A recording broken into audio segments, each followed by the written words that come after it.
જય ગૌ માતા, વંદે ગૌ માતરમ। તો આ આપણી ગાય માતાઓ આજે નદીની અંદર આવી ગયા છે। જોઈ શકો છો તમે ઔષધિના ખજાનામાં ગાય માતા લહેરખા લૂંટી રહ્યા છે।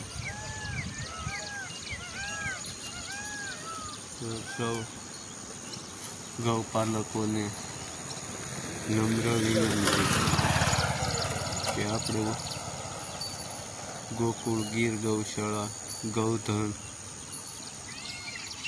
નદી કિનારે પહોંચી વળ્યું છે અને સૌ ઔષધિના ભંડારમાં સારો ગ્રહણ કરી રહ્યું છે।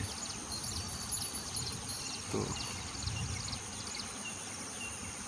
આપણે ગાય બચાવો અભિયાન અંતર્ગત ગાય માતા ત્રિવેણી સંગમમાં જળ જંગલ અને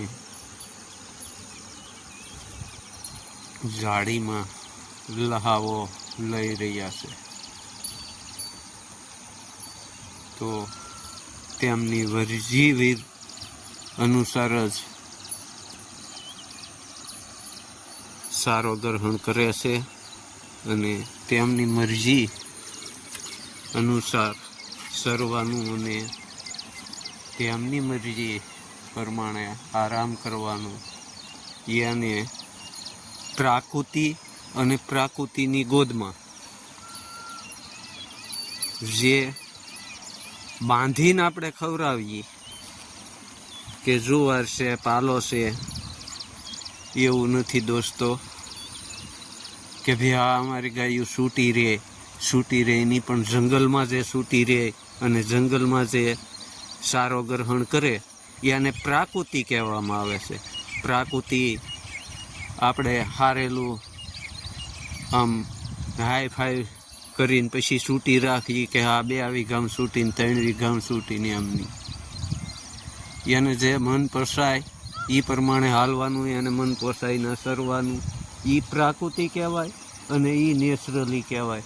અને એના દૂધ ઘી અને દહીં દૂધ આપણે ખાઈએ એ યોગ્ય અને પ્રાકૃતિની ગોદમાં કહેવાય। પ્રાકૃતિ આને કહેવાય કે જે હાવ જંગલમાં છૂટી અને સવારે જાય ને સાંજે આવે એ પ્રકૃતિ કહેવાય।